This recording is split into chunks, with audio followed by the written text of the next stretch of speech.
오늘 말씀의 그 내용은 박해를 받는 자들은 복이 있다라는 말씀으로 우리 예수님께서 영적으로 깊은 내용을 지금 전해주고 계십니다. 여기서 의를 위하여 박해를 받는 자라고 했는데, 여기서 바로 의는 삼위일체의 하나님을 향해서 말씀하시는 내용입니다. 하나님이 의로우시십니다. 예수님도 완전히 의이십니다. 성령님도 의로우신 분이십니다. 이 말씀을 종합해서 보면 예수님을 구세주로 영접하고 하나님을 섬기기 위해서 우리가 달려가다가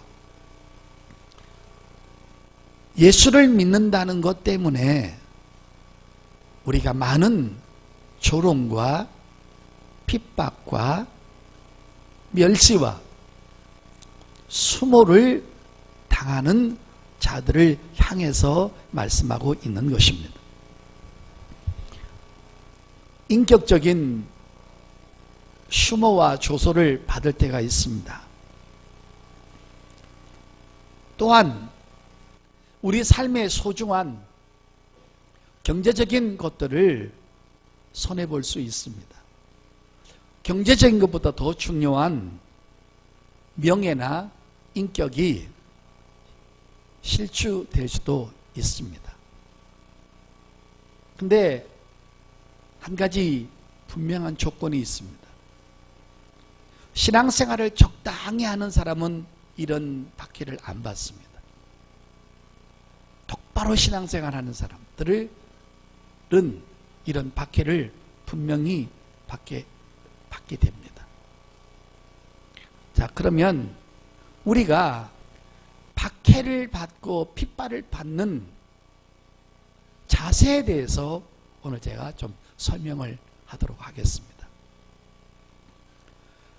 박해와 핍박은 우리가 받아야 할 선택이 아니라 필수 과목이라는 것입니다. 이 말씀을 여러분이 아주 생각을 깊이 해 놓으셔야 됩니다. 우리는 무슨 일을 선택할 때, 이 세상에서 살아갈 때 성공과 실패에 대한 결과를 나중에 아는 사람이 아무도 없습니다. 만약에 어떤 사람이 사업을 시작했는데 그 사업이 실패를 할 거를 안다면 절대로 그 사업은 시작하지 않을 것입니다.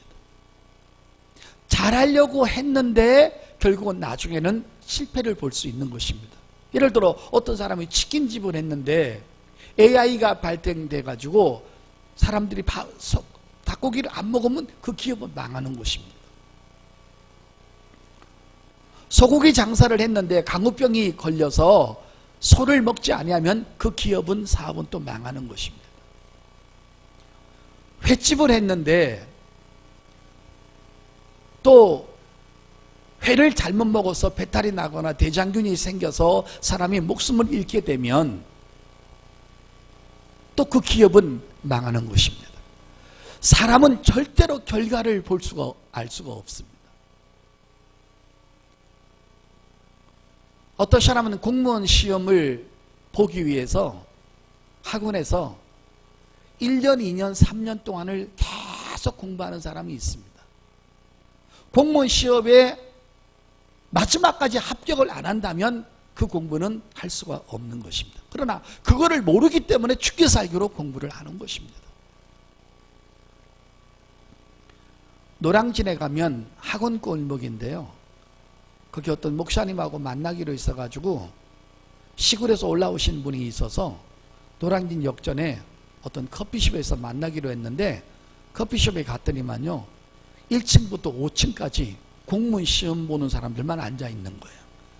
전부 다 귀에다 뭘 꽂고 노트북을 갖다 놓고 막 영어 공부를 하고 뭐를 외우고 둘이서 주거니 받거니 하루 종일 커피 한 잔 먹고 그거 하는 것입니다.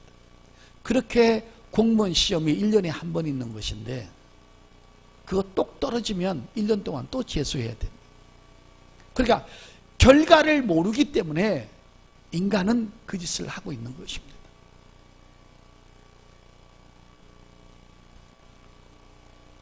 결혼도 마찬가지입니다. 지금 만난 남편하고 영원히 행복하게 살 것 같으면 얼마나 좋은데, 여러 가지 어려움이 왔을 때 내가 왜 이런 사람하고 결혼했을까? 자기 머리를 쳐봐야 그때는 이미 때는 늦으리라는 것입니다. 어떤 여자분이 그랬대요.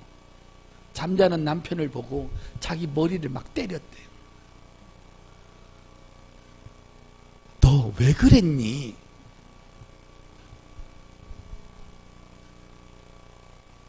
모를 수밖에 없지.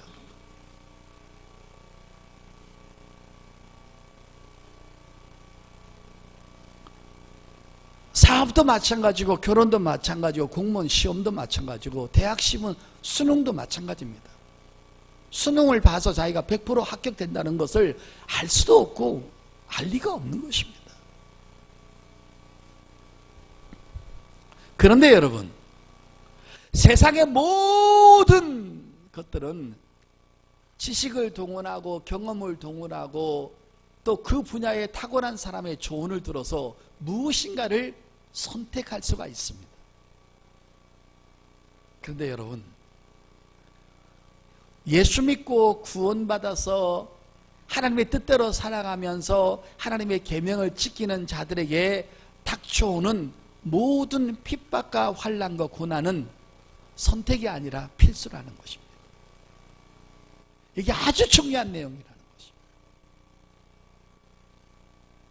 목사인 나도 여기까지 올라올 때까지, 장로님들, 권사님들 모든 분들이 여기까지 올라올 동안에 핍박 한 번, 고난 한 번 안 받은 사람이 없다라는 것입니다. 그런데 우리는 그거를 예측하고 알고 있었다라는 내용입니다.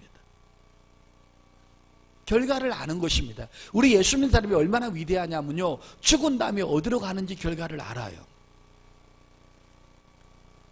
주님이 공중재림하면 지구는 끝난다는 그 결과를 알아요.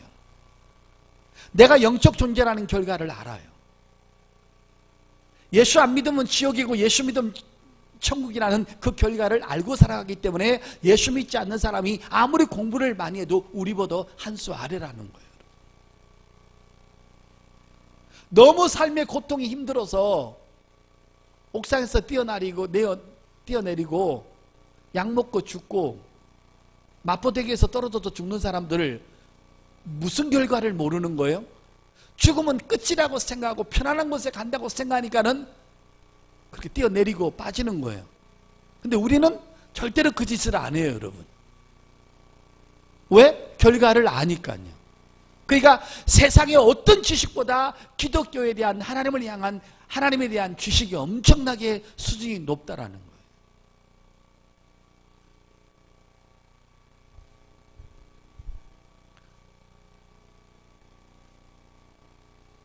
예수 믿는 모든 사람들은 초신자부터 목사까지,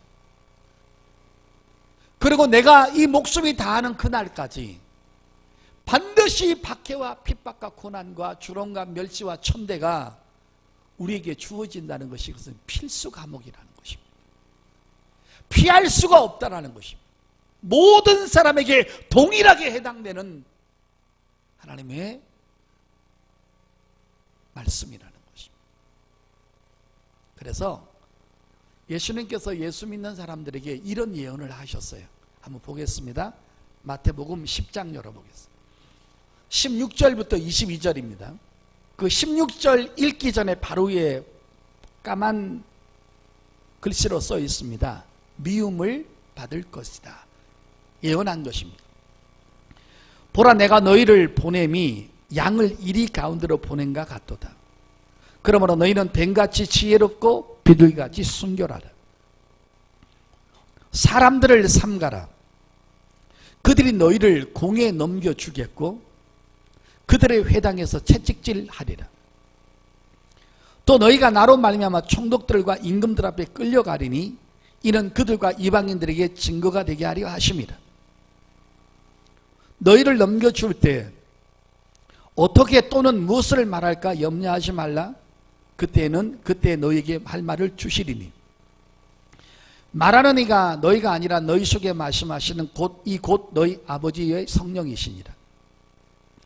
장차 형제가 형제를, 아버지가 자식을 죽는 데에 내어주며 자식들이 부모를 대적하여 죽게 하리라. 또 너희가 내 이름으로 말미암아 모든 사람에게 미움을 받을 것이나 끝까지 견디는 자는 구원을 얻으리라. 아멘. 여러분 저 보십시오. 시편 100편에 보면 예수 믿고 구원받아 하나님의 자녀된 사람들을 뭘로 비유했냐면 양으로 비유했습니다. 그런데 예수 믿고 구원받아서 믿음의 행진을 걸어가는 너희들을 주님이 영적으로 바라보니까는 우리가 지금 어디를 걸어가고 있냐면 이리 가운데 걸어가고 있다는 겁니다. 성도 여러분, 우리 동물의 왕국을 보면 하이에나나 사자들이 얼룩말이나 들소를 공격을 해서 죽여서 먹는 짐승도 있지만 산채로 뜯어먹는 짐승도 얼마든지 있습니다. 얼마나 잔인하고 얼마나 여러분 끔찍한 일들이 벌어집니까? 우리가 세상에서 지금 살아가고 있어요. 세상 일도 하고 영적인 일을 하고 세상 일도 하고 하나님도 섬기고 가정 일도 하고 교회 일도 하고 세상 일도 하고 믿음 생활도 하고 예배도 해야 되고 우리가 너무 고달픈 거예요.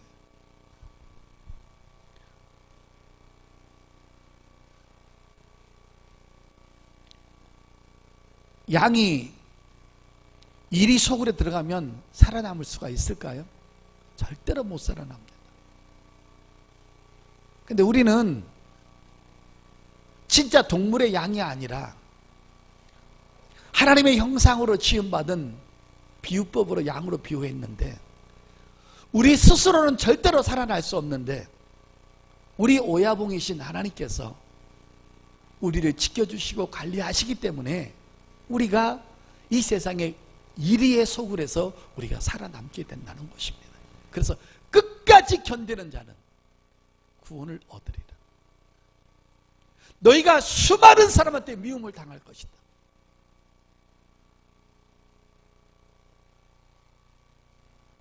결국은 영적 전쟁이 시작된다는 것입니다. 한 집안에서도 영이 안 맞는 사람끼리 모이면 부모와 자식이 싸우고 형제들끼리 싸우고 자매들끼리 싸우고 때로는 부모가 자식을 죽는 데 내어주고 때로는 자식이 부모를 죽는 데 내어준다는 이런 무서운 말씀을 우리 예수님이 하신 것입니다. 육적으로는 부모 형제인데 영이 안 맞아서 하나는 이단의 영을 갖고 하나는 진리의 영을 갖고 하나는 다른 종교의 영을 갖고 섬기는 영을 갖고 우리는 삼위일체 하나님을 섬기는 영을 갖는다면 날마다 싸움이 일어난다는 것입니다. 의와 불법은 하나가 될 수가 없는 것입니다. 여러분 그쪽 잠깐만 보세요. 또 마태복음 10장 34절입니다. 내가 세상에 화평을 주러 온 줄로 생각하지 말라. 화평이 아니요 검을 주러 왔노라. 내가 온 것은 사람이 그 아버지와 딸이 어머니와 며느리가 시어머니와 불화하게 하려 함이니 사람의 원수가 자기 집안 식구끼리라. 아버지나 어머니를 나보다 더 사랑하는 자는 내게 합당하지 아니하고 아들이나 딸을 나보다 더 사랑하는 자도 내게 합당하지 아니하며 또 자기 십자가를 지고 나를 따르지 아니하는 자도 내게 합당하지 아니하느니라. 여러분 적으시길 바랍니다. 예수님께서 이거 지금 굉장히 영적인 말씀인 것입니다. 내가 너희 가정에 너희 집안에 너한테 뭐 주러 왔냐면 검을 주러 왔다는 거예요. 여러분, 검이 어디서 쓰는 거예요? 전쟁터에서 쓰는 겁니다. 예수님 당시에는 기계 산업이 발달되지 않고 철 산업이 발달되지 않아서 다른 거는 만들 수 있는데 총 같은 것이 없었습니다. 유일하게 전쟁터에 나가는 건 뭐예요? 칼과 창과 검인 것입니다. 검주로 왔다. 하나님을 만난 사람과 만나지 않는 사람끼리는 자연적으로 전쟁이 시작된다는 것입니다. 그런데 문제는 하나님을 만나지 않은 사람이 더 많다는 것입니다. 이 지구에는. 그러니까 우리가 날마다 뜯긴다는 것입니다. 그래서 바울이 결혼도 잘하라는 것입니다. 믿는 사람한테 가야 안 뜯긴다는 것입니다. 시부모한테 죽는 것입니다. 너는 조상도 없이 태어나고 애미애비도 없이 태어났느냐? 뭐 말라먹은 하나님이냐? 죽는다는 것입니다. 못 견딘다는 것입니다. 그래서 하나님을 믿는 사람과 안 믿는 사람은 영과 영이 다르기 때문에 가치관이 다르고, 하나님을 믿지 않는 사람은 돈이 주인이고 자기가 목숨이 주인이에요. 그러나 우리의 주인은 목숨이 아니고 돈이 아니고 명예가 아니고 하나님이 우리 주인이세요. 오야붕이 다른 거예요. 그러니까 싸움이 일어날 수밖에 없다라는 거예요.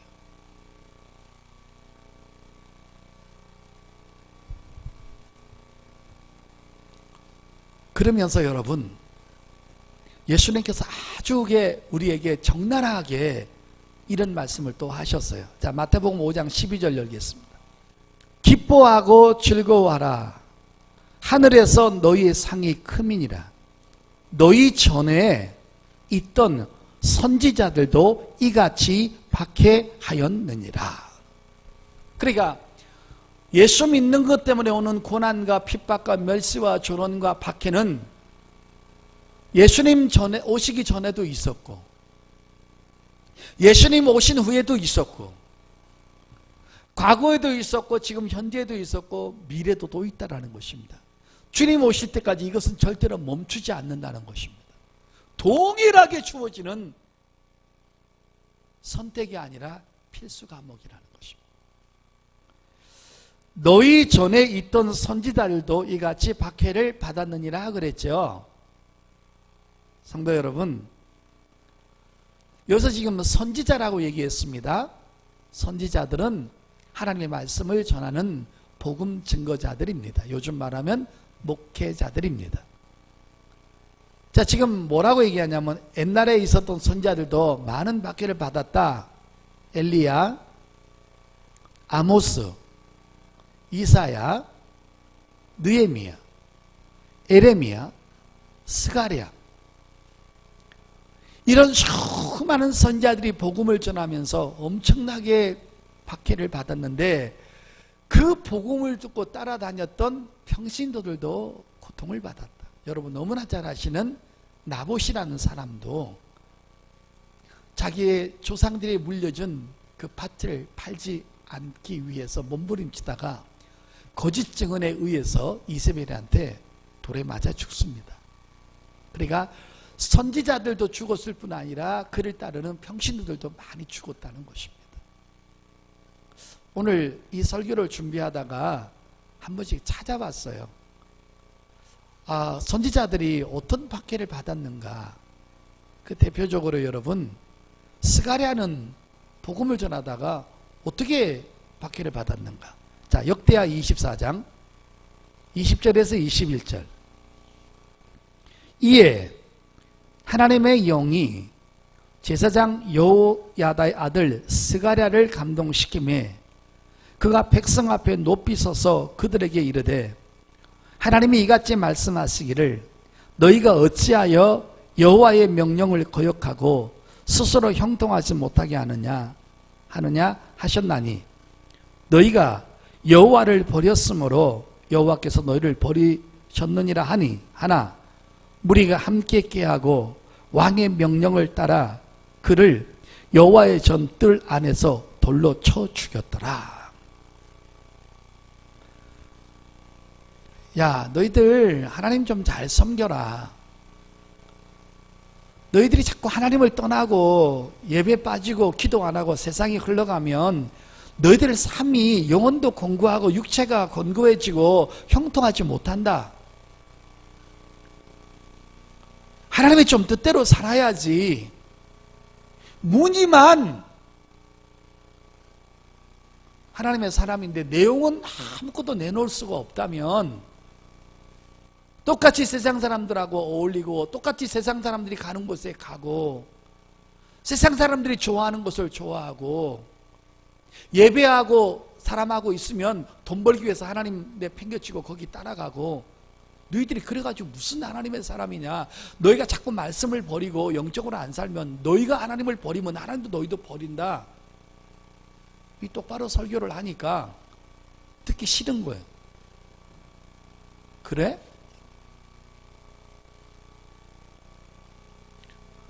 목을 매서 죽인 것이 아니라 총을 쏴서 죽인 것이 아니라 돌에 맞아서 죽였으니 수십 대 수백 대 수천 개의 돌을 맞아서 얼굴이 이그러지고 코가 뿌뚤어지고 눈이 튀어나오고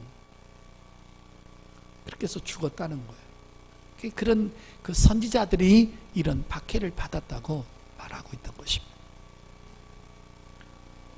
우리가 목회하다가 어렵다는 것은 이분들에게 비하면 아무것도 아닌 것입니다. 예레미야 좀 보겠습니다. 예레미야서 20장 1절 2절입니다. 제가 읽겠습니다. 임멜의 아들 제사장 바스홀은 여호와의 성전의 총감독이라. 그가 예레미야의 이 일 예언함을 들은지라. 이에 바스홀 선지자가 예레미야를 때리고 여호와의 성전에 있는 베냐민 문 위층에 목에 씌우는 나무 고랑으로 채워두었더니 그랬습니다. 유다 왕국의 멸망을 예레미야가 선포한 겁니다. 너희들 자꾸 이렇게 다실론 사상을 받아들이고 조금만 힘들면 다른 국가를 의지하고 다른 나라의 왕을 조공을 바치면서 우리를 도와달라고 하고 하나님이 있니 없니 하고 그러면 하나님의 심판을 절대로 너희들이 모면할 수 없다. 지금이라도 회개하고 돌이켜라. 여러분, 우리 주의 종들은 먹고 살기 위해서 이 직업을 선택한 것이 아니라 하나님의 의에서 이 사명을 받아서 이 길을 걸어가는 겁니다. 때로는 여러분의 영적 상태를 체크해 보라고 말씀해야 됩니다. 타락된 길에서 돌이키라고 말을 해야 됩니다. 그렇게 살지 말라고 말씀을 전해야 됩니다. 어느 때까지 사람을 더 의지하고 하나님을 의지하지 않겠느냐 말씀 전해야 됩니다. 왜 하나님의 사람들이 거룩하게 살지 못하고 세상 사람이 가는 곳에 여전히 지저분한 곳에 음란한 곳에 세상 사람들이 어울리는 노래방에 술꾼들이 있는 곳에 고스톱판에 핫도판에 룸사롱에 사업이라는 거 핑계를 대고 가야 되느냐, 그 말을 주의 종이 할 수 있어야 됩니다. 화를 내거나 여러분을 무시하거나 여러분을 질타하는 그런 공격적인 언어가 아닌 가장 평범한 언어로서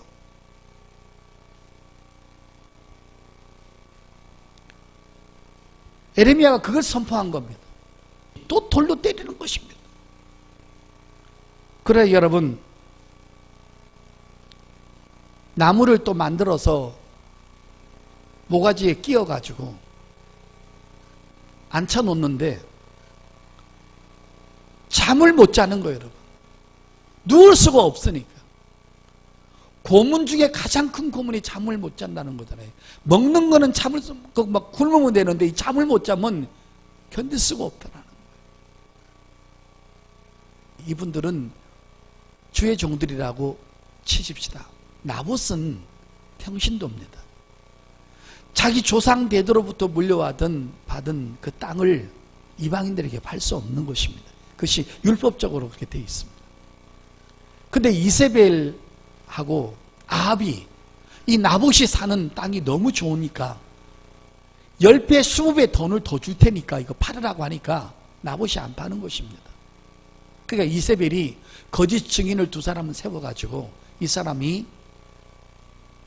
하나님을 모독하고 왕을 저주했다라는 거짓 증언을 내세운 다음에 나봇을 사람 보는 앞에 세워놓고는 돌로 때려서 또 죽입니다.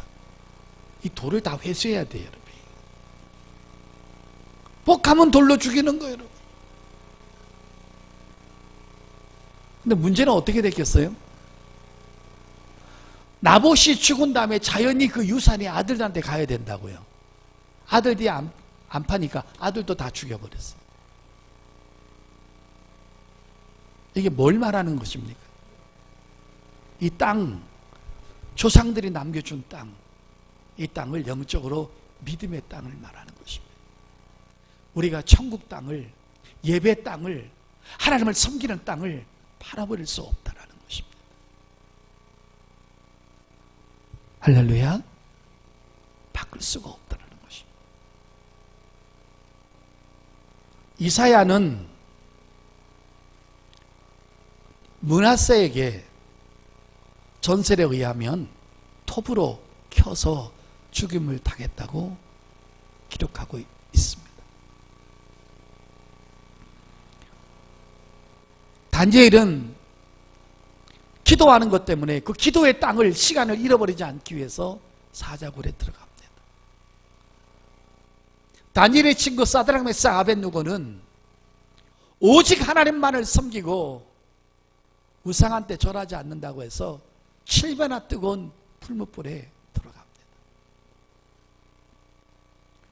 주기철 목사님은 신사참배를 거부하기 위해서 대못에 올라가서 걷고 다니고, 얼마나 그들이 악랄한지, 일본 사람들이 악랄한지, 조그마한 여러분 못 같은 걸로 주기철 목사님 발톱 사이에 찔러가지고 사람을 죽이는 그런 고통을 당하면서도 오직 여호와만이 나의 구세주요 주인이시요 신으로만 경배할 수 있다라고 그 죽음을 당했습니다.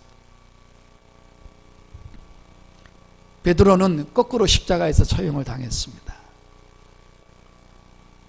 성경에 보면 바울을 도왔던 에바브로 디도나 아리스다고 같은 사람은 언제나 주의 종이 힘들고 어려울 때 그 주의 종 옆에 함께 있었습니다. 현실적인 얘기 하겠습니다. 우상 숭배를 여러분이 하지 않는 것 때문에 가족들로부터 얼마나 따돌림을 당하고 인격적인 모독과 조롱을 당한 적이 여러분도 있으셨을 것입니다. 주의를 지키기 위해서 이리저리 직장을 옮겨 다녀야 되며 고통을 느끼면서 더 많은 것을 포기해야 되는 하나님의 사람답게 살기 위한 전쟁이 우리 삶 속에 있습니다. 세상 제도와 싸우기 위해서 정치적으로, 사회적으로, 경제적으로 통제를 받아야 할 여러 사람들도 있습니다. 광신자라고 따돌림을 당하고, 너만 예수 믿냐고, 유별나게 예수 믿지 말라고, 그렇게 너같이 믿지 말라고, 너는 지혜롭지 못한다고 더 핍박을 받을 수도 있습니다. 결혼관도 마찬가지입니다. 조건은 다 좋은데 예수 믿지 않는 것 때문에 그를 포기해야 되고, 더 많은 직장에 가면 돈을 벌 수 있는데 주의를 지키는 문제 때문에 그 직장을 포기해야 되는 여러 가지 아쉬움과 고통들이 여러분에게 있습니다. 그래도 여러분, 우리는 이 길을 선택을 해야 됩니다. 끝으로 성경 하나 찾겠습니다. 마태복음 16장 24절입니다.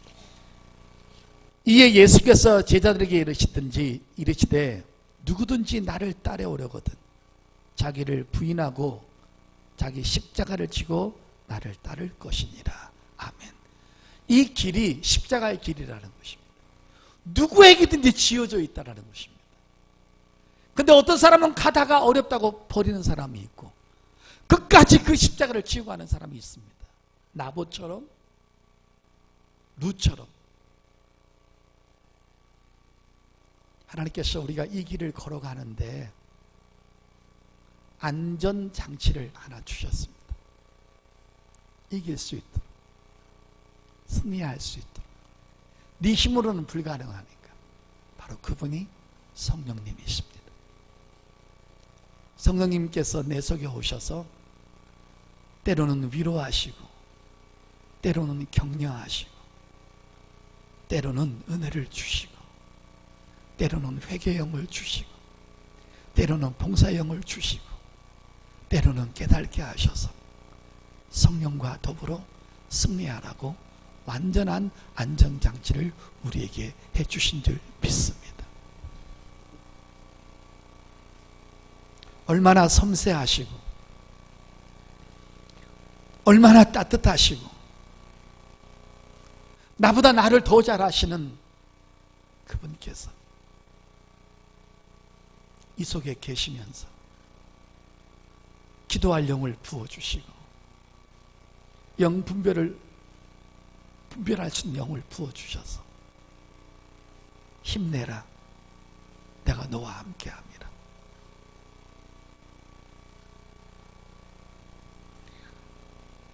그 성령님을 모시고 의를 위해서 박해를 받는 이 뻔한 길, 답이 나와 있는 길, 해답이 나와 있는 길로 걸어가시면서 영원히 주저앉지 마시고